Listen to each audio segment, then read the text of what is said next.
Selamat datang di X Undercover. Channel ini merupakan perbincangan antara Dr. Jaya dan Pak Franky yang bertujuan untuk edukasi serta menceritakan pengalaman Dr. Jaya sebagai ahli forensik dan patologi. Sekedar informasi terkait jadwal tayang X Undercover yang akan tayang setiap hari Senin, Rabu, dan Jumat.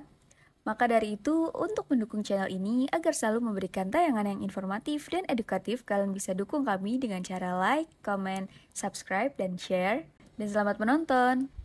Kita boleh dong kalau kita nanti ke tempat pemilihan pakai baju pink. balik lagi, Bang. Pengadilan ini. Nah, sekarang Bang Rikar, itu kan waktu pengadilan negeri itu kan yang berperkara pada datang tuh. Tadi Bang Rikar sebutin ada apa? Jaksa. Ya. Ya kan kalau kita nonton di TV ini di pengadilan ya, saya ngomong betul ya. Betul. Bukan peradilan ya, pengadilan ya. Di depan hakim. Ada tuh hakim segala macam. Di belakang kalau catur tuh ada sekondannya kali ya. Sekondannya tuh disebut apa? Mana? Di Majelis tuh. hakim Kan di depan, duduk di depan tuh. Ya. Majelis hakim ya. Itu dibantu oleh panitera pengganti.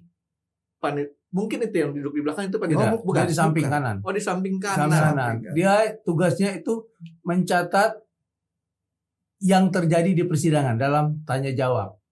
Boleh nggak direkam? Sekarang kan kita punya sekarang panitera pengganti bisa merekam. Ya, cuma itu tadi saya suka mengatakan kepada adik-adik saya di bawah. Kalau kalian melulu merekam, kalian nanti akan kehilangan waktu yang banyak. Kenapa? 3 jam merekam, mendengarkannya lagi 3 jam. Oke. Nah, dia harus punya keterampilan menulis. Merekam itu hanya sekedar membackup dan mengisi di mana kekosongannya. Jadi nggak tahu. Nah, dulu panitera pengganti itu dilatih dengan stenograf. Sekarang udah nggak lagi. Itu kelemahan. Kemajuan teknologi tapi menjadi kelemahan.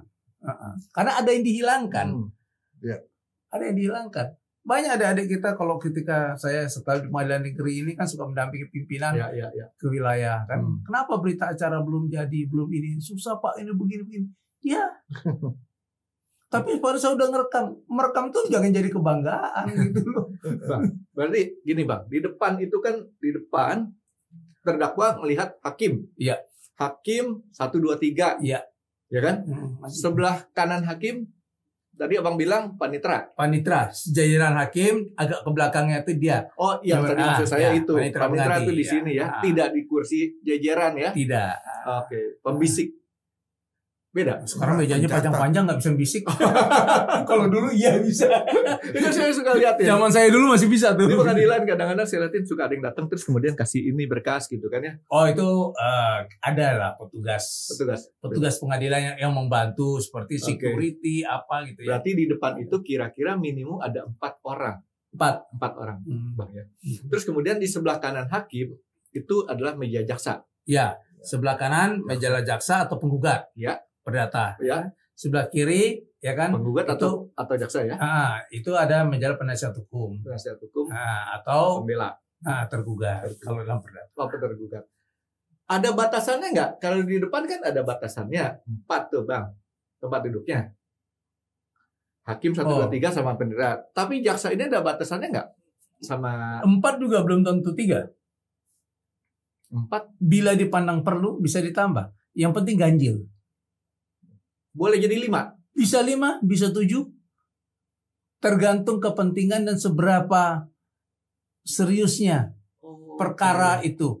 Pelik. Nah, jadi daripada menghindarkan banyak tuduhan atau apa ya untuk lebih teliti, bisa saja ketua pengadilan memandang ya harus ganjil intinya begitu Bang. Ganjil. Kita memilih hakim majelis ini bisa 5 majelis, 5 orang. Karena itu makanya Mahkamah Konstitusi juga 9 kalau nggak salah. 9, iya.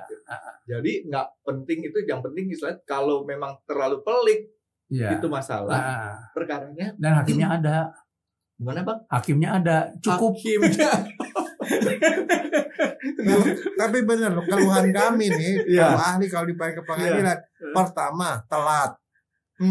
Hakimnya, Pak Hakim lagi sidang lagi. Sana nunggunya dipanggil jam 10 bisa sidang jam 2. Bisa lebih. Ya ampun. Enggak benar, serius. Ya. Begitu ya?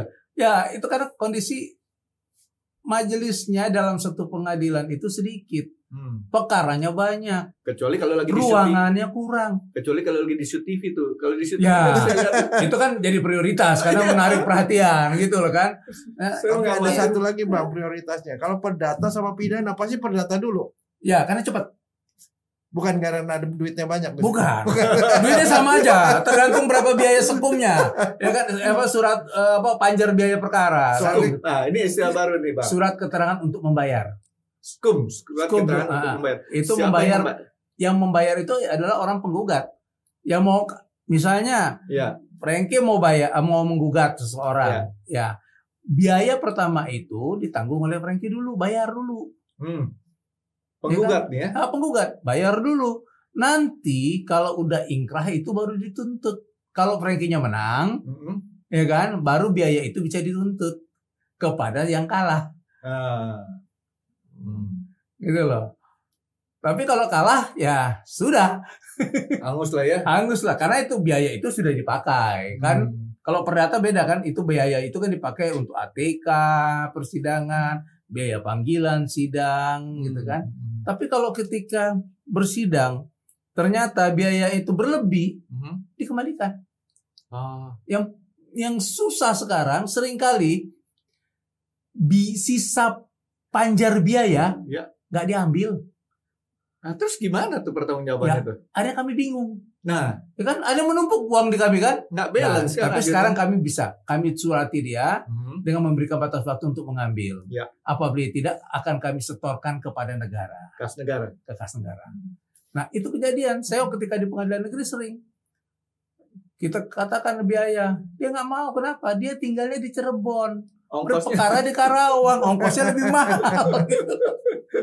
Pernah kami ada kelalaian staf kita. Anda mempunyai sisa biaya pengarah, dipersilakan untuk mengambil. Datanglah dia. Salah kami apa? Tidak menyebutkan sisanya berapa. Begitu datang, kok perkara uangnya cuma 50.000. Marah dia. Nah sekarang itu kita anggap kita nggak boleh begitu. Untuk pelayanan publik kita beritahukan berapa sisa biaya perkaramu. Balik lagi ke jumlahnya. Jumlahnya jaksa boleh berapa? Maksudnya jumlah jaksa kan kursinya tuh ada. Kita menyediakan biasanya 2 atau 3 ya.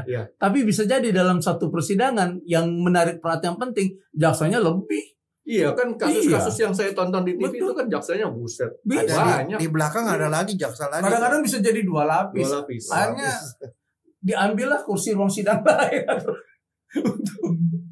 Kalau di Shoot TV kan lumayan ya. Nah, itu ada boleh harus ganjil atau genap atau bebas? Itu kejaksaan mereka punya aturan sendiri. Berapanya? Nah, mereka punya aturan sendiri. Kalau penasihat hukum itu juga bebas.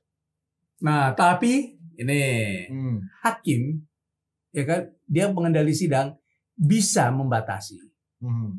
Itu loh kan yang penting saja. Tetapi kadang-kadang itu tapi hakim juga kadang-kadang malas daripada berdebat. Itu hak kami. Orang udah bicara susah dong. Berapa ya udah kasih aja. Pernah dalam satu perkara di pengadilan yang pernah saya bertugas, itu pengacara sampai 30.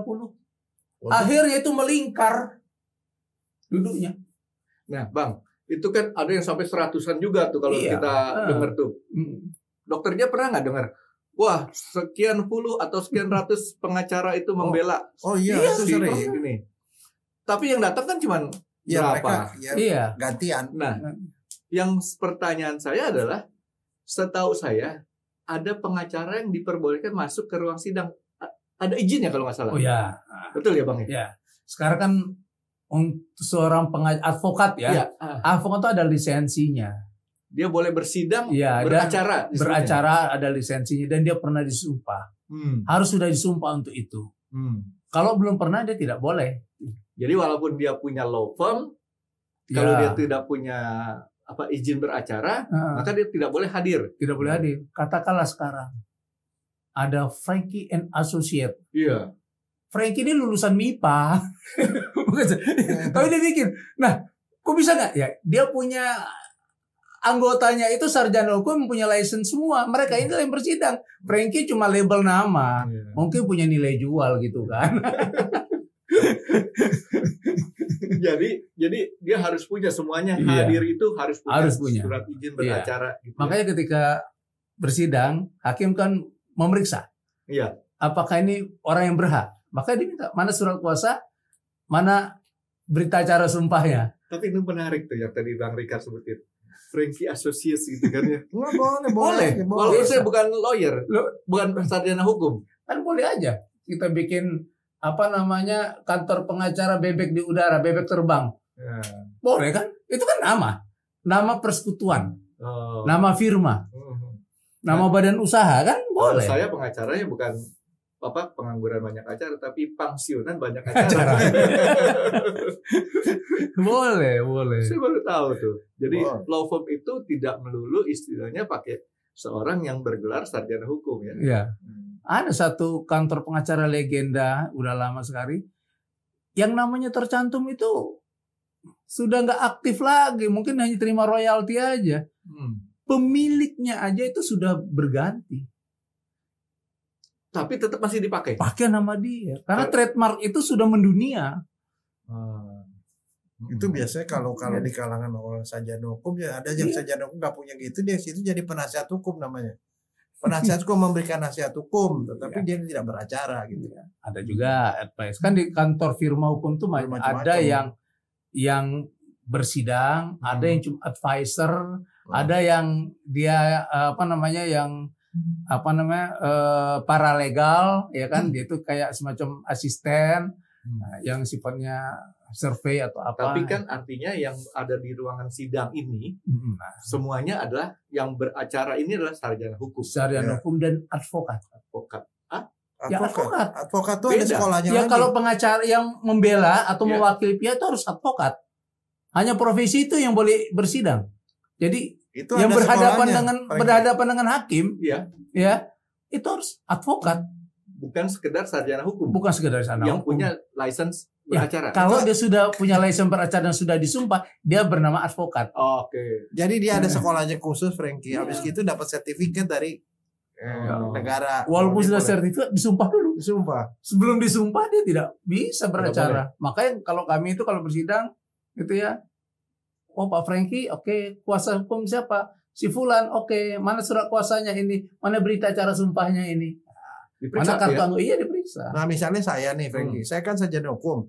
Saya tiba-tiba nongol di pengadilan sebagai advokat, nggak bisa. Nggak bisa ya? Nggak bisa karena satu, saya pegawai negeri, nggak mungkin merangkap. Yang kedua, saya nggak pernah ikut pelatihan dan tidak punya sumpah, nggak bisa. Tapi ngasih nasihat hukum bisa. Ya, advisor boleh aja. Boleh. Dokternya tadi sebutin waktu kalau dokternya dipanggil di persidangan itu nunggu sampai lama tuh dok. Oh lama. Padahal dokter Jaya ini buset dah. Ya, jadwalnya kan padat banget. Nah makanya kalau saya sih orangnya sabaran Frankie. Oh gitu ya. Ada guru saya, Dokter Abdul Munim, dipanggil jam 10. Jam 11 nggak manggil-manggil, dia pulang. Dihubungin sama Paritra. Dokter di mana? Udah pulang. Kok pulang? Saya kan mau praktek. Saya mau praktek. Kan panggilannya jam 10. Ini udah jam 12. Katanya belum ada.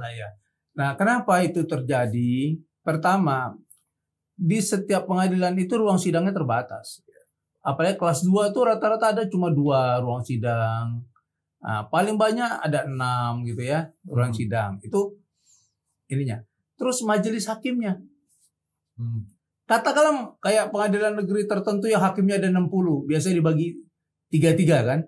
Oke. Tapi satu majelis ini punya ruang nggak untuk sendiri dia? Bisa jadi satu ruang ini dipakai oleh beberapa tim. Nah, nunggu dulu. Makanya kalau dikatakan tadi, dokter kan bilang, wah kalau kita nunggu sidang perdata cepet. Pidana lama memang. Pidana itu sering kita bikin siang-siang. Nah perdata dulu kita. Karena perdata itu lebih cepat. Apalagi sekarang ada namanya e-court. Sidang secara elektronik. Nah, itu kan sidangnya udah melalui elektronik. Kecuali pembuktian. Yang diperlukan baru datang ke ruang sidang. Itu cepat. Apalagi perdata kan hanya mencocok, kecuali nanti kalau dia pembuktiannya mendengarkan saksi. Nah, baru itu agak lama. Nah, durasi inilah kan kita nggak bisa tahu. Misalnya pengadilan mau mendengarkan keterangan ahli dokter. Kita kan nggak bisa mematok, oh dokternya kita kasih waktu space 10 menit lah. Nggak mungkin. Bisa jadi Tahu-tahu 3 jam. Kalau pertanyaannya berkembang kan. Nah, ini ada pertanyaan saya mungkin agak ke arah Dokter Jaya, tapi Bang Rika nanti tolong kasih komen. Saya kan pernah ngelihat Dokter Jaya dipanggil sebagai ahli dalam satu kasus nih. Kasusnya ini kan Dokter Jaya kan ahli sebagai forensik juga ya. Tapi ternyata kemudian dihadirkan juga dokter-dokter lain dari pihak lainnya, gitu kan ya. Nah, hakim itu akan mengambil yang mana? Dan apakah ini boleh kalau berbohong nggak boleh jelas ya, kan boleh. Ahli nggak boleh berbohong, ahli harus ini. Nah, kalau terjadi ketidaksesuaian keterangan ahli satu dengan ahli lainnya dalam bidang disiplin ilmu yang sama, hakim akan pakai yang mana? Dokternya pernah kasus sering sekali. Dan itu memang hak dari masing-masing pihak untuk menghadirkan saksi masing-masing, ahli masing-masing. Tapi yang jelas kita hanya ngomong apa yang kita yakini. Kembali lagi ya, keyakinan itu dari pengetahuan dan pengalaman. Maka pengetahuan saya dan pengalaman saya pasti beda dengan ahli lain. Kalau saya bilang ini adalah kesimpulannya adalah A, ahli lain bilang B, ya dia haknya dia untuk seperti itu. Nanti hakim itulah yang akan memutuskan dia percaya yang mana gitu loh. Kalau sama Dokter Jaya kan saya sudah paham Dokter Jaya punya keahliannya di mana. Tetapi ahli lain yang dalam tanda kutip dia dipanggil sebagai ahli memberikan keterangan, tapi kita kurang yakin nih terhadap pengalamannya. Jadi gini, Frank. Nah, gimana? Yang akan memutuskan perkara itu hakim kan? Majelis hakim kan? Ya. Nah, fungsi pihak-pihak ini adalah saling membuktikan dalil-dalil dia. Penggugat, dia harus membuktikan dalil gugatannya. Kalau dia berhasil membuktikan, hakim akan memenangkan dia. Tergugat juga gitu. Dia akan berupaya sejauh mungkin untuk membuktikan dalil-dalilnya. Kan? Nah, di pidana juga gitu. Jaksa selaku penuntut, dia kan menuntut seseorang agar orang itu melakukan perbuatan ini. Dia yang harus membuktikan bahwa orang itu melakukan perbuatan yang dia tuduhkan. Terdakwa tentu sebaliknya, dia membantah apa yang dituduhkan oleh penuntut umum. Dia juga membuktikan. Nah, di sini ada tricky jadinya, ada trik. Misalnya penuntut umum memanggil dokter. Dokter bilang keahliannya kan? Iya. Mengatakan gini, ya kan? Tujuannya apa? Penuntut umum tadi kan mencoba membuktikan dalil-dalilnya, ya kan? Secara fakta sudah ada nih, ya kan? Secara teori dia tanya kepada ahli, gitu kan? Nah, ahli menjelaskan, kita tahu namanya ilmu pengetahuan kadang-kadang ada mazhab ya. Ya kan? Ada mazhab, ada ini. Nah, pihak lawannya tentu ingin, Dokter Jaya ini ngomongnya begini. Ternyata dalam ilmu pengetahuan hal itu ada perdebatan. Nah, pihak lawan kan akan mengcounter dengan ahli yang dari mazhab yang berbeda. Siapa yang bingung? Hakim. Nah, silakan hakim mendengarkan, komprehensif, ya kan, membandingkan. Mungkin dia meneliti lagi dengan literatur yang ada. Nah, barulah di sini dia bisa memutuskan dengan bukti-bukti yang lain, timbullah keyakinan dia. Tanpa merendahkan pihak lain nih, dokter. Dan itu bukan soal benar nggak benar. Nah, ini yang saya mau tanya. Nggak ada yang ini lebih berani nggak soal keyakinan tapi hakim. Pernah nggak Dokter Jaya nih tanpa merendahkan pihak lain yang bersaksi sebagai ahli, pernah nggak Dokter Jaya mendapatkan keterangan ahli yang artinya dianggap sedisiplin ilmu keahlian Dokter Jaya ya? Terus keterangannya Dokter Jaya pikirkan bahwa kayaknya ada keterangan yang harusnya tidak seperti itu. Sering gitu. Dan itu tidak masalah. Kita ahli sana sama sini bisa aja kita temenan, tapi pandangan beda. Tapi artinya maksud saya gini, misalnya contoh, ini gelas nih, warnanya apa nih Bang? Putih. Ya putih, gitu. Putih. Terus kemudian ada ahli lain, dia bilang ini gelas nggak putih, ternoda, ada tulisan hitam di sini. Nggak usah gitu, susah. Gimana? Ini aja kalau aku dokter. Ini ada mayat. ya kan? Ada luka, robekan.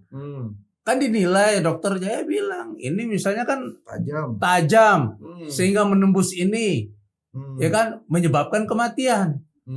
Dokter yang satu bilang, bobrol ilmu dia enggak, ini udah mati duluan baru ditusuk katanya. Iya. Atau yang dulu, yang saya pernah ngomong, ada lobang di kepala, semua sepakat dokter itu lobang. Yang satu bilang ini tembakan, yang satu bilang ini digancok katanya. Nah, sama. Tapi kan bukan berarti salah satu benar, belum tentu mungkin yang ini benar, mungkin yang ini benar. Nah kadang-kadang kalau seperti itu bisa dihadirkan ahli lain. Iya bisa. Gak ada masalah. Ahli lain ketiga, keempat. Ini misalnya penuntut umum ingin membuktikan bahwa pelaku ini, terdakwa ini yang menyebabkan kematian orang ini. Ini ada luka, ya kan? Ternyata dia ahli lain yang menyatakan penyebab kematian bukan tusukan. Dia udah mati dulu sebelum ditusuk gitu loh. Itu pernah terjadi kayak gitu. Apa juga ya? Iya. Nah sehingga hakim menilai. Ada mencari ahli lain lagi. Mungkinkah orang itu sebelum ditusuk mati? Ya gitu kan.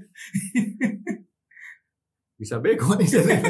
Lo enggak, tapi gini, orang tuh suka rancu juga Bang soal nonton film, misalnya Dark Justice, Street Justice, whatever lah yang itu ya, Ali McBeal. Di sana tuh beda. Hakimnya itu nggak usah mikir, dia begini aja. Gini, yang memutuskan tuh juri. Iya, karena sistemnya beda. Sistem peradilannya udah beda. Jadi hakim di sini mesti mikir, jadi sini berdebat dia mikir gitu loh apa, dan dia harus putusin yang benar gitu loh. Karena kalau kita bilang lah sistem di Amerika, hakim di sana kan hanya bukan menentukan benar dan salah, moderator, ya kan? Dia hanya moderator. Kalau di kita di Indonesia hakim itu aktif membuktikan juga gitu loh. Oke Bang, tadi masalah kita bahas masalah susunan organisasi, orang-orangnya, tugas-tugasnya. Nah, perkara itu ada batasannya nggak sih Bang? Waktu berperkara ini persidangnya ditentukan maksimum berapa lama? Ada. Gimana kalau di pengadilan itu perkara pidana itu ada aturan Mahkamah Agung mengatakan 5 bulan harus selesai. Kalau dia lebih panjang harus ada laporannya dan kami ngawasin. Kami ngawasin. Itu biasanya Mahkamah Agung menugaskan pada pengadilan tinggi untuk mengawasi pengadilan-pengadilan di bawahnya. Dan itu harus ada laporan kenapa lambat, kenapa ini. Nah, biasanya itu misalnya ada kondisi, kalau perdata ya, pihak-pihak berperkara itu ada tidak di satu wilayah. Bahkan ada yang di luar negeri. Nah, panggilannya itu kan lama. Bisa lebih dari 5 bulan. Satu panggilan aja tuh lebih dari 5 bulan loh. Hanya untuk ke Singapura aja. Waktu saya pernah bertugas di Batam, padahal Singapura itu cuma 45 menit kita datang. Naik ferry Bang. Naik ferry aja gitu kan. Cepat, alamatnya kita udah tahu gitu datangin. Tapi kan secara administrasi enggak. Itu kan harus melalui kedutaan dulu. Kedutaan kita ke sana juga jauh lama. Bisa 5 bulan. 5 bulan. Kalau lebih ada perpanjangan. Ya, itu asal dilaporkan terus. Dan kita mengawasi. Bahwa pengadilan sekarang tuh udah mulai bahwa itu tidak boleh suka-suka. Gitu loh. Memang harus ada alasan yang signifikan sehingga ini menjadi lama. Berapa bulan sampai akhirnya maksimum limit? Kita hanya bisa mengatakan tingkat pengadilan negeri 5 bulan. Tingkat pengadilan tinggi 3 bulan. Diperpanjang lagi misalnya 5 bulan nggak selesai Bang? Dapat extend berapa lama? Nggak bisa. Nggak bisa? Kecuali pidana. Ya, pidana itu juga tidak bisa membatasi sidangnya, tetapi ada konsekuensi, yaitu penahanan. Penahanan itu ada batasan-batasannya, ya kan? Di tingkat pengadilan 30 hari diperpanjang oleh ketua pengadilan, ya sambil diperpanjang oleh ketua pengadilan tinggi. Kalau memang masa penahanan itu habis, tahanan harus dilepaskan. Dilepaskan bukan berarti dia bebas bukan bebas tuntutan. Cuman artinya dilepaskan, dia tidak terkurung. Tapi di situlah itu kita direpotin. Begitu penahanan mau selesai, kita dikejar, dok harus selesai dok. Kita belum selesai. Iya. Setiap kali dikejar kita, kadang kalau nggak ada bukti kan nggak bisa maju. Nanti kalau kita, makanya hakim itu sekarang harus mempunyai kalender persidangan. Namanya yang kita kenal dengan court calendar, yang disepakati oleh pihak-pihak berperkara. ya kan? Nah, setelah tanda tangan masing-masing. Oke, kita komitmen ya. Nah, itu harus dipatuhi. Ya, ini kenapa saya tanyakan? Karena waktu saya kan seringkali mengamati itu proses persidangan yang masuk TV ya. Mulai dari berapa tahun yang lalu tuh kan seringkali saya persidangan masuk TV, termasuk yang Brigadir J kemarin. Itu kan sampai ada istilahnya, wah ini ada kekhawatiran nanti lewat waktunya. Jadi tahanan lepas itu tidak berarti bahwa dia bebas dari tuntutan. Prosesnya tetap berjalan, cuma orang ini diberikan kemerdekaan bergerak. Tetapi itu tadi, ketika dia dilepaskan, kita lihat itikadnya. Disitulah bisa jadi batas waktu tadi menjadi lebih lama. Tiba-tiba dia nggak datang sakit perut. Tunda lagi sidang kan gitu kan. Karena dia dalam keadaan bebas kelakuannya. Gitu kan. Ya. Nah itu suka menghambat gitu. Kalau kejadiannya kayak tadi Bang, upaya apa yang bisa dilakukan? Kalau misalnya sudah bebas terus atau gini deh, seseorang yang belum pernah masuk ke penahanan. Oh, paling gampang. Kalau orang ini dari awal tidak ditahan, ya kan? Dia bisa ditahan oleh hakimnya. Itu lebih gampang. Lebih gampang karena dia tidak ditahan, tahan aja. Kenapa? Dengan salah satu alasan ada menyulitkan persidangan. Walaupun dia tidak orang yang tidak diwajibkan untuk ditahan, ya kan? Dalam kasus-kasus tertentu kan bisa saja dia tidak ditahan kan, tidak harus ditahan. Tapi hakim bisa memerintahkan dia ditahan. Gitu. Kalau yang sudah melaksanakan penahanan, itu dia. Kalau dia sudah pernah ditahan dan hakim sudah habis untuk itu, ya mau nggak mau kita keluarkan. Kalau dia nggak datang-datang, dia tidak datang-datang ya sudah. Kewajiban menghadirkan terdakwa adalah penuntut umum. Kalau penuntut melaporkan bahwa dia tidak datang ya DPO kan lari ya. Itu ada yang kita katakan tutnader. Sidang ditunda hingga batas waktu yang ditentukan kemudian. Itu pernah terjadi kasusnya Soeharto. Karena dia sakit, ya kan? Tutnader. Ya kan? Dia sidang ditunda hingga dia sembuh. Padahal dia tidak pernah sembuh. Nah, ada upaya paksa nggak Bang? Ya kalau udah gitu nggak bisa paksa lagi. Kalau sakit, kalau bukan sakit, kalau dia penahanan itu adalah salah satu upaya paksa. Kalau itu sudah habis, nggak ada lagi. Jadi artinya kalau misalnya sudah upaya penahanan itu sudah berakhir yang pertama, terus kemudian orang ini dipanggilkan terus, tapi dia tidak datang. Alasannya kita tadi Bang, sepele lah, sakit perut, sakit kepala, sakit gigi, dan sakit juga Bang. Ya. Tidak bisa diupayakan upaya paksa. Nggak bisa. Kalau dia sudah habis hak penahanannya, ya kan, dia tidak bisa kita tahan lagi. Makanya itulah, disinilah hakim harus mempunyai kemampuan manajemen waktu. Dijemput paksa pun nggak bisa. Ya, dia udah selesai, nggak bisa lagi. Penahanannya udah untuk tingkat sidang pengadilan negeri udah habis. Dijemput paksa untuk masuk ke ruang sidang juga nggak bisa. Kecuali kalau masa penahanan itu masih ada. Nah, kalau terdakwanya tidak datang setelah dia sudah berjalan, ada nggak bisa dijadikan vonisnya? Karena tidak semua perkara boleh diputus tanpa kehadiran terdakwa. Tidak semua. Tidak semua. Ada perkara-perkara yang wajib terdakwa itu hadir. Nah, kalau dia dalam kondisi, ya kan, bahwa tidak dimungkinkan terdakwa tidak hadir, artinya harus hadir, ya kan, ya nggak bisa diputus. Makanya sidang itu ditunda hingga batas waktu yang ditentukan kemudian, ketika penuntut umum bisa menghadapkan terdakwa. Gitu loh. Tetapi kalau memang dimungkinkan bahwa diputus tanpa kehadiran terdakwa, itu akan dilakukan. Kita pernah bisa tindak pidana korupsi dulu ya, yang namanya siapa Kiki, yang kemudian dia ketangkap dan ditahan, itu kan dia diputus tanpa kehadirannya. Nah, kemudian dia mengajukan upaya hukum, ya kan? Nah, kami pengadilan nggak mau terima. Kamu datang dulu, tahan dulu, baru kamu ngajukan upaya hukum. Maka sekarang terdakwa yang melarikan diri tidak boleh penyataan upaya hukumnya tidak boleh dilakukan oleh advokatnya. Karena advokat dalam perkara pidana bukan mewakili, mendampingi. Ya kan? Ya orang yang lari gimana mau didampingi kan gitu. Itu kan yang kemarin juga Bang Rikar ingat kan yang masalah untuk yang sampai bikin KTP sama bikin paspor ya? Iya. Itu kan seperti itu juga Bang. Iya, pernah ada teraja kasus kan. Itu beritanya rame kan. Rame, karena tokoh juga kan gitu. Iya. Jadi advokat tidak bisa mewakili tapi mendampingi. Mendampingi. Itu dalam perkara pidana. Jadi kalau perkara pidana terdakwa harus dihadirkan. Dihadirkan. Tidak bisa disidang tanpa kehadiran terdakwa. Kecuali terdakwa dikeluarkan dari persidangan oleh hakim. Bisa jadi dia bikin heboh, dia makin macam-macam, terdakwa keluar katanya. Oke. Apa bedanya dengan pengadilan in absentia? Saya pernah dengar istilah in absentia. Terdakwa tidak pernah ada. Boleh disidangkan tanpa terdakwa. Dalam kasus-kasus tertentu boleh. Biasanya melanggar HAM, kasus-kasus berat lah. Ya kan? Pemberkasan udah, terdakwanya entah ngilang entah apa, tapi kasus selesai. Makanya dibuatlah sidang in absentia tanpa hadirnya terdakwa. Tapi itu harus keputusan dari hakim ya, bahwa ini. Ya itu harus ada pernyataan dulu bahwa memang dia. Dan yang paling penting adalah apa?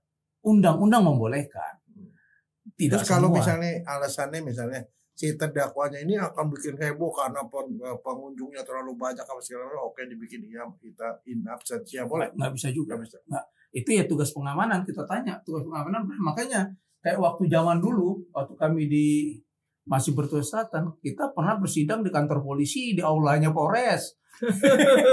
Karena di situ dia bisa dijamin. Pernah di gedung pertanian gitu kan. Berarti ruang sidang bisa dipindah dengan penetapan ketua pengadilan. Dengan Nah penetapan. ini mungkin waktu Habib Rizik itu loh. Habib Rizik itu ada pengadilan siapa lagi yang dipindah ke mana? Ya dipindah ke, kalau nggak salah, ke Kemayoran ya. Itu karena penontonnya akan banyak dan akan iya. mengganggu segala macam. Makanya itu tadi saya tanya, kenapa boleh nggak misalnya? Wah ini pengikutnya banyak nih, nggak usah hadir gitu. Biar gitu. Karena mengenang satu tempat dia. Tapi sekarang juga gini, kejadian di Aceh. Tapi sana banyak massa segala macam, dipindahkanlah ke Jakarta Selatan. Boleh atas keputusan Mahkamah Agung. Tapi nanti ketoknya itu dia bilang pengadilan sana ya Aceh. Enggak, Jakarta. Pengadilan Jakarta. Kenapa? Tapi sudah ada keputusan Mahkamah Agung gitu. yang mengizinkan bahwa perkara tersebut disidangkan di pengadilan. Itu hakimnya hakim dari asal sana atau di Jakarta? Hakim kita. Oh, Jakarta. Hakim kita. Jadi kita sering dulu kan mendapatkan permintaan gitu kan, bisa penuntut umum merasa daerah ini kurang rawan lah ya untuk ini, maka dipindahkan sidangnya. Berarti berkas-berkas semua dibawa semua dari tempat kejadian ke tempat persidangan.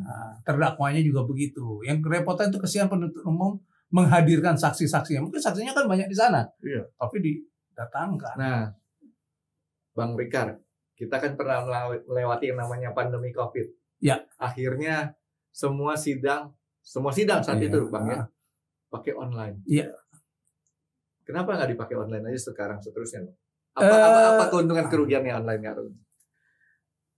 Pengadilan harus bisa menjamin bahwa yang memberikan keterangan tidak di bawah tekanan. Harus menjamin itu. Nah, sekarang kami harus yakin orang itu sekarang didengar keterangannya di mana? Di kantor jaksa, di lapas, tapi dalam keadaan bebas. Kita tahu seperti ini kan kamera kan menyorot di sini. Saya nggak tahu. Franky nanya saya ini, jawabannya harus ini, di bawah ini ada pisau nih.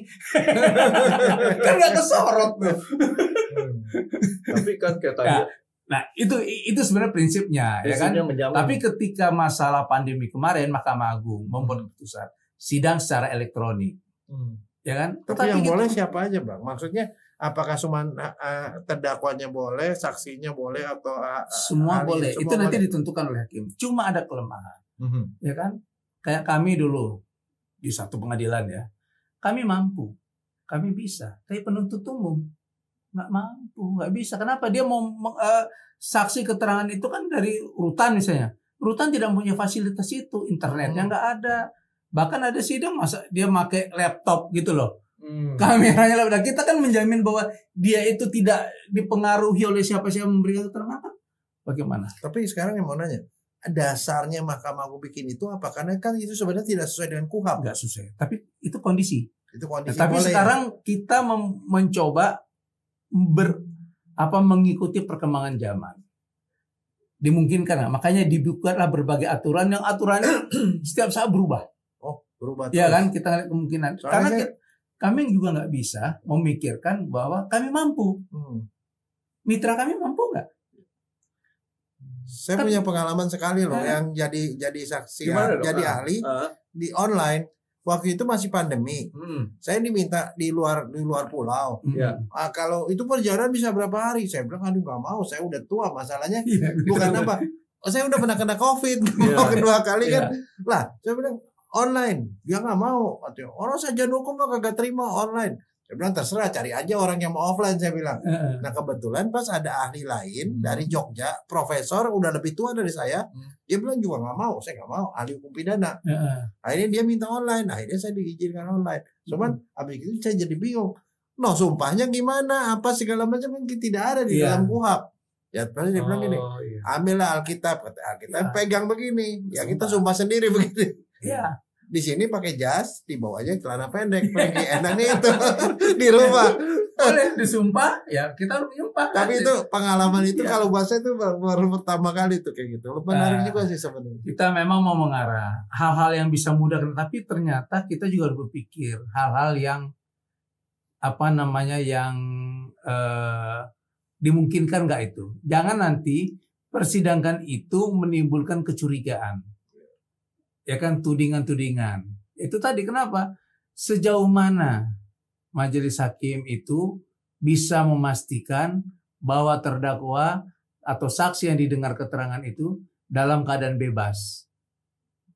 Itu loh. Tapi kan tadi aja orang masuk sidang aja katanya disengkat kakinya gitu kan. Iya. Enggak, tapi saya mau nanya nih Bang. Kalau gini ya, kebetulan saya pernah pergi ke sidang pengadilan pidana di Singapura. Itu benar-benar steril. Masuk sana pakai peralatan jadi keamanan segala, HP ditaruh di luar segala, nggak bisa ada apa-apa. Masuk kita udah steril. Nah kalau di Indonesia kan kayaknya nggak sampai seperti itu. Memungkinkan nggak misalnya ada orang ke dalam bawa pistol atau bawa pisau atau apa ke pengadilan? Ya. Nah kita sekarang sih udah diumumkan ya, tidak boleh membawa ini udah diumumkan. Juga pernah kami waktu saya masih di pengadilan negeri ya kan, kita dapat laporan, Pak, itu di sidang ada yang bawa pistol, Pak. Ya, kita lapor hakim menghentikan, suruh orang itu keluar.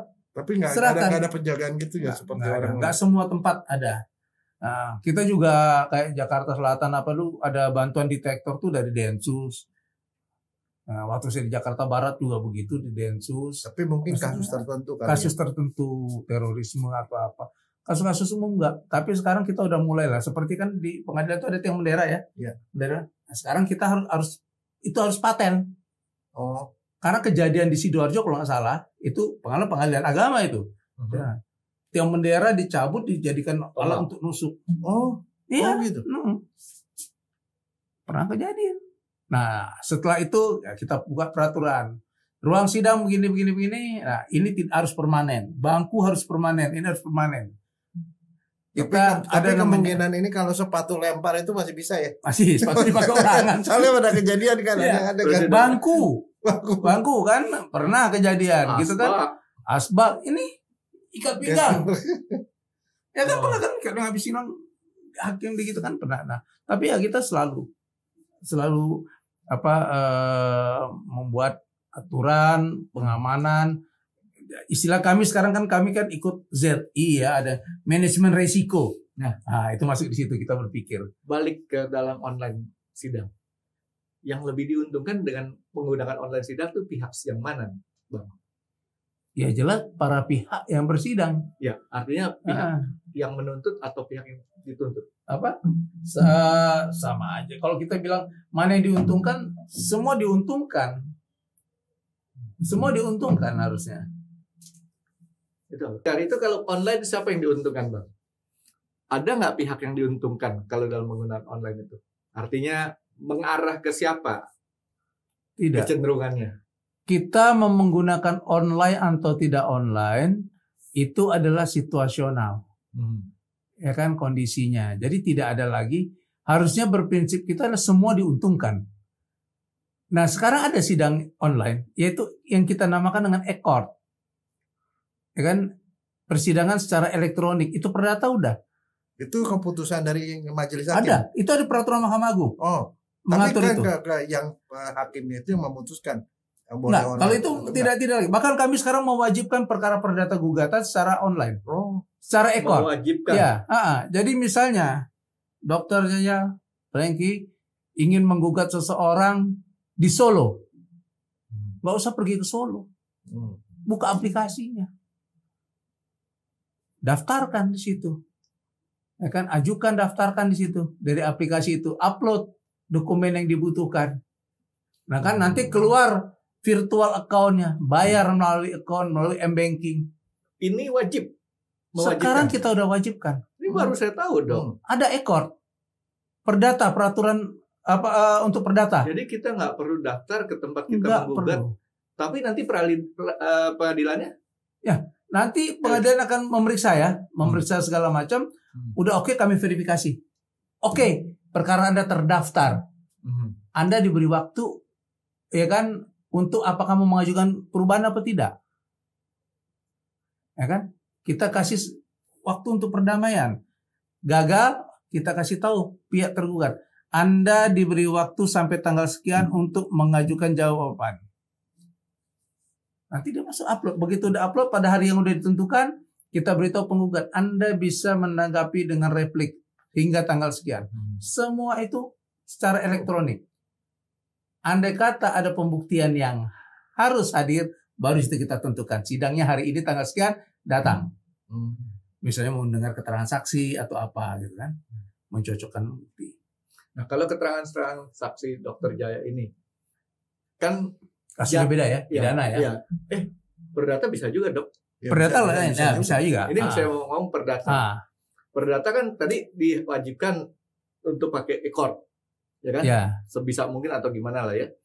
Berarti kesaksian dari, bukan kesaksian, hadir. Keterangan ahli harus hadir. Keterangan ahli aja ada 2, tertulis dan lisan, ya kan? Ya. Tertulis bisa diajukan, diupload aja. Tapi kalau lisan, ya tentukan nanti pihak kami akan mengajukan pembuktian gini. Nah, hakim akan memutuskan.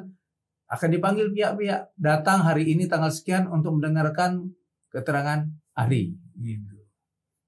Dokter Jaya pernah, Dok? Kalau yang perdata belum, kalau pidana udah pernah. Pidana? Tapi buat kami sih buat dokter tuh enak. Karena cuma di rumah santai atau dimanapun gitu, kita bahkan sembari piknik bisa, Franky. Kalau pakai sarung, Dok ya? Iya, yang penting datangnya rapi. Kalau jenisnya adalah keterangan ahli, pembuktiannya itu kita lebih bebas, karena kan mereka menjelaskan berdasarkan ilmu pengetahuannya. Yang susah kan saksi. Takutnya saksinya apakah dengan terancam enggak dia? Jangan sampai kan dia jadwalnya sekarang harus memberikan keterangan saksi. Dia memberi keterangan tapi rumahnya dikepung. Tapi kalau ahli memang lebih enak kalau langsung daripada tertulis, karena nanti itu bisa ditanya jawab gitu loh. Lebih. Nah, dalam pengadilan ini biasanya kan keterangan ahli kan menjadi bahan untuk pengambil keputusan hakim ya. Sering nggak terjadi keterangan ahli diabaikan? Sering. Oh, sering. Bisa. Terserah hakim mau dipakai apa enggak. Saksi juga sama, saksi ini dia ngomong begitu, hakim belum tentu terima juga, terserah hakim. Apakah keterangan ahli atau keterangan saksi pun bahkan ya, itu dia mau pakai sebagai pertimbangan hukum, kan dia yang menilai. Ini nggak relevan. Saya sudah punya prinsip sendiri. Nah, kalau dari urutan hierarkinya nih Bang, mana yang lebih didulukan, keterangan saksi sama keterangan ahli? Saksi atau saksi lah. Saksi lebih paten lah ya. Iya, saksi itu salah satu alat bukti untuk membuktikan terdakwa. Ahli enggak loh. Ahli tidak membuktikan perbuatan terdakwa. Ahli hanya secara teoritis gini loh. Saksi kita ingin mendengarkan apakah dia yang menusuk seseorang. Dia melihat apa enggak? Melihat apa enggak. Si terdakwa ini menusuk dia. Kalau ahli kan keterangannya beda, kita iniin ke dia. Ke ahli. Ini luka ini mematikan atau tidak? atau dia mati karena luka ini atau karena penyebab lain. Saya pernah punya pengalaman waktu itu yang saya pernah itu kan periksa DNA, ada 3 barang bukti, ada baju terdakwa, ada darahnya, baju tersangka ada darahnya, ada senjata ada darahnya. Periksa DNA-nya, 3-3-nya sama DNA-nya. Nah di pengadilan ditanya dan saya dipaksa pada waktu itu supaya ngomong bahwa ini membuktikan bahwa terdakwa itu menusuk dia, memukul dia dengan pakai senjata itu. Saya bilang nggak bisa, saya ini ahli.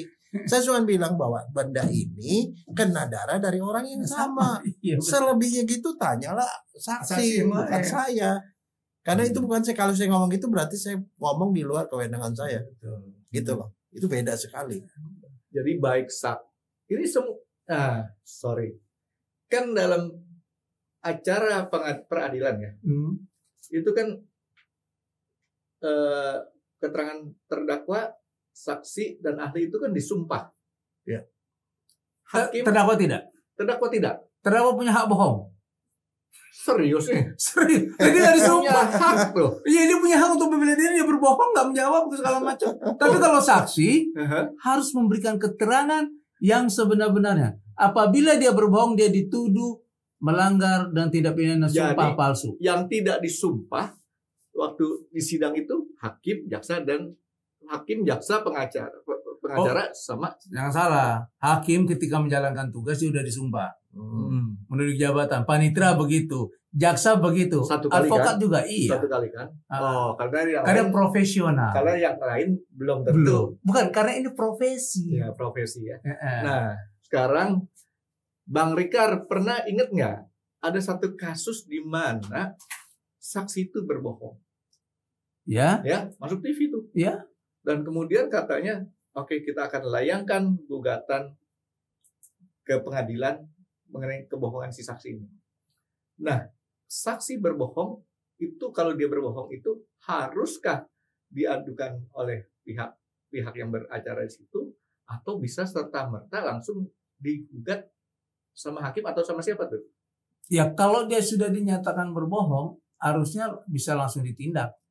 Cuma sekarang kadang ya saya sendiri walaupun begini kadang suka bingung. Ya kan? Harus ada laporan. Harusnya apakah selalu melakukan laporan? Harusnya kan enggak otomatis.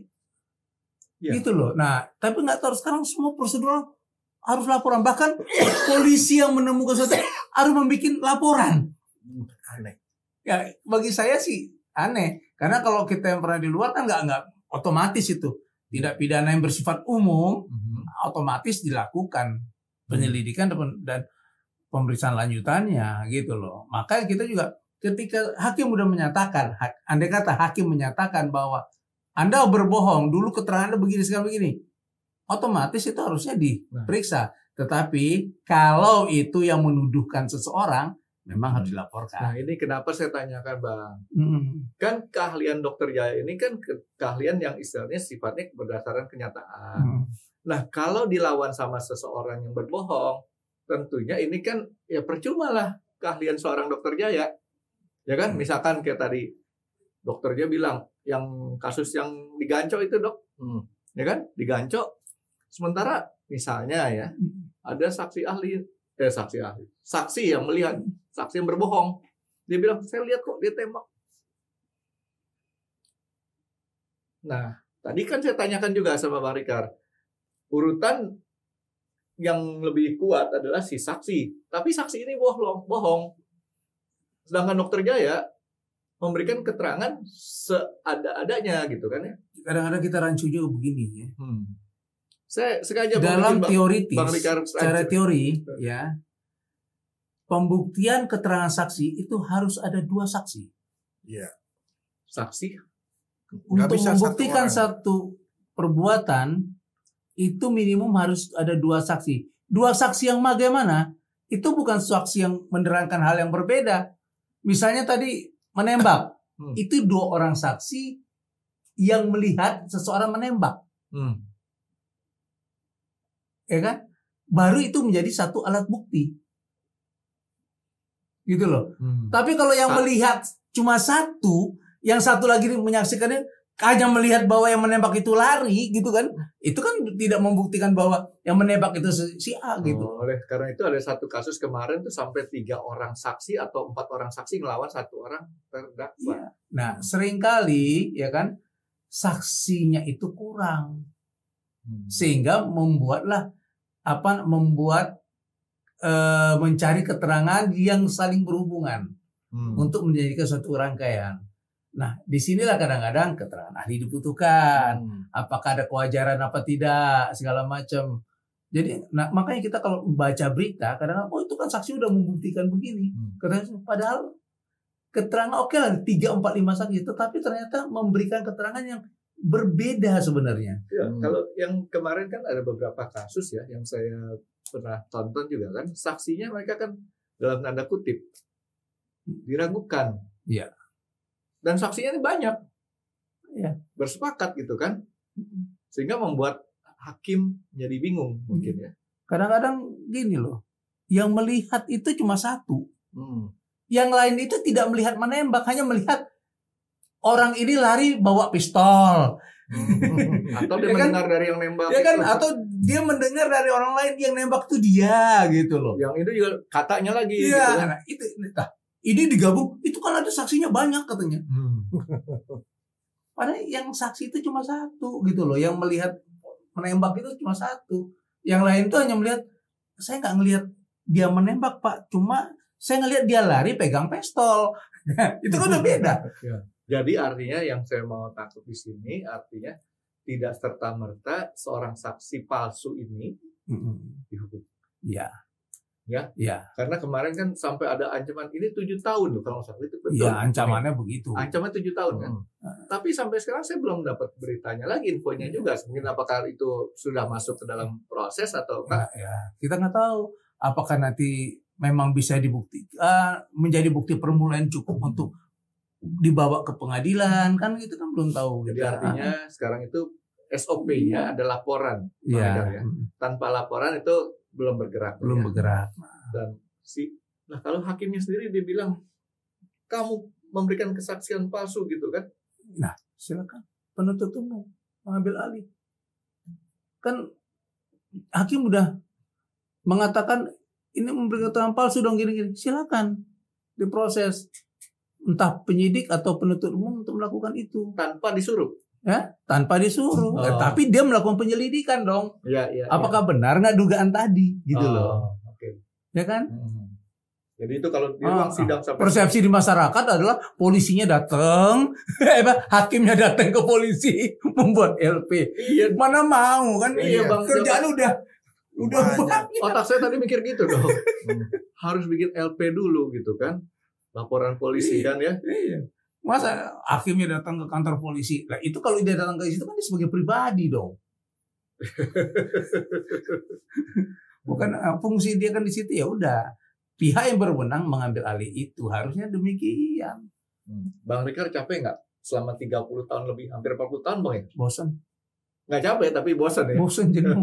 Kadang-kadang ngeliat kasus itu begini pulang. Kadang-kadang ngeliat perdebatan di masyarakat kan, kita memahami yang ternyata nggak begitu. Kadang-kadang jadi jenuh juga ngelihatnya gitu loh. Apalagi gara-gara TikTok sekarang ya. Iya. Apalagi ada TikTok yang diambil sepotong-sepotong gitu kan. Dan kita tahu yang sesungguhnya itu jengkel yang timbul. Akhirnya males. Gitu. Nah, Bang Rikar, ini sambil kita pikirin juga nih Bang untuk masalah adik-adik Abang di dalam kepanitraan nih Bang. Kira-kira saran apa Bang untuk adik-adik Bang? Yang tadi Abang bilang steno tuh harus dihidupkan kembali lah ya. Mungkin ada saran-saran Bang. Karena ini belum selesai, nanti setelah ini ada banyak yang kita mau bahas lagi. Harapan saya negara ini bisa menambah ya kan personil jabatan itu. Masih kurang Bang ya? Masih kurang. Kemudian kedua ya kan tunjangan jabatannya ini udah berapa puluh tahun nggak naik-naik. Karena ada permasalahan dengan perundang-undangan yang baru tentang ASN. Makhluk panitra ini mau dibawa kemana? Mau dijadikan apa? Itu tidak tercover di situ. Beda sama lagu. Iya. Apakah dia dia dibilang fungsional. Tetapi dalam prakteknya tidak seperti fungsional murni. Nah, fungsional sekarang harus ada kredit. Nah, bagaimana yang di daerah? Kalau kasusnya sedikit, gak pernah naik pangkat dong dia. Pasti kredit dia itu diambil oleh pimpinannya kan, yang mengerjakan semua. Dong, ini ada seimbang. Curhat. Karena itu yang menjadi persoalan, keluhan-keluhan dari kawan-kawan. Makanya membentuk organisasi, ya kan? Ya, untuk mencurahkan. Tapi kenapa? Dulu pernah terjadi panitera mau mogok, kena teguran semua. Artinya walaupun tidak dinikmati sama Bang Rikar kan sebentar lagi pensiun, tapi mudah-mudahan adik-adik Bang Rikar yang menikmati Bang ya. Semoga mereka menikmati, ya kan? Artinya mereka bersidang bisa sampai tengah malam. Swasta sampai tengah malam ada lemburnya lumayan kan? Ada ongkos pulang naik taksi lagi. Ada ongkos pulang, ada biaya makan. Dia nggak ada. Jadi sekarang baru ngerti Bang. Saya kan lulus sekolah hukum. Teman-teman saya sebagian besar maunya jadi pengacara. Iya. Pengacara satu. Yang jadi jaksa sedikit.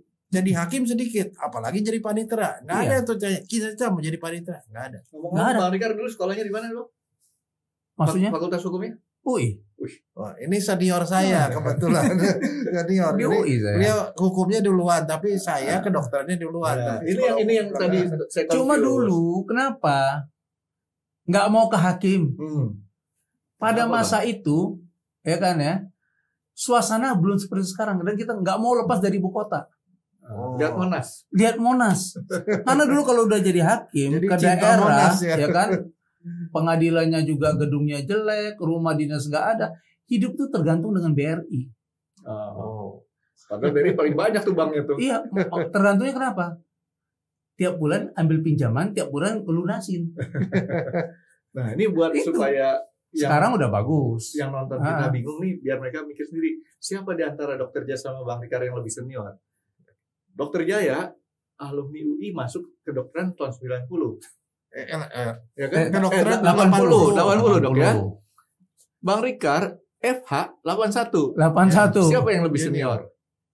Siapa yang lebih senior? Ya kalau masuk UI-nya dia. Dokter Jaya kan? Dokter Jaya. Tapi dia kan kuliah hukum juga. Fakultas hukumnya Bang Rikar 81, Dokter Jaya 94. Banyak. Dulu teman seangkatan saya, Dokter Marsilam Simanjuntak.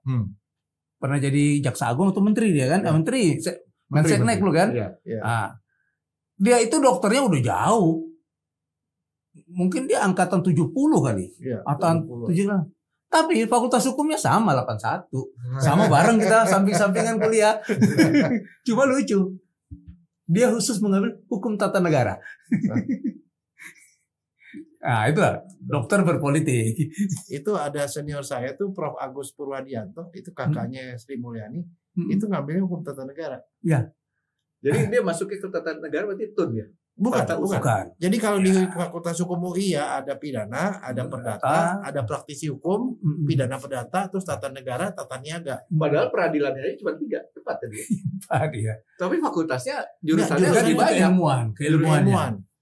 Saya tuh ngambil praktisi hukum, ada berapa teman tuh ngambilnya yang lain, tata niaga atau segala macam.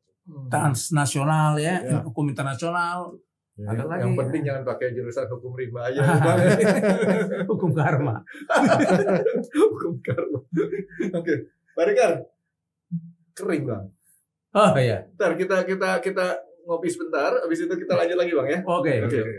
Terima kasih sudah menonton X Undercover. Jangan lupa like, comment, dan subscribe. Dan ditunggu ya video-video kami selanjutnya. Nah, buat kalian, jika ada pertanyaan untuk Dokter Jaya, boleh banget komen di bawah. See you guys.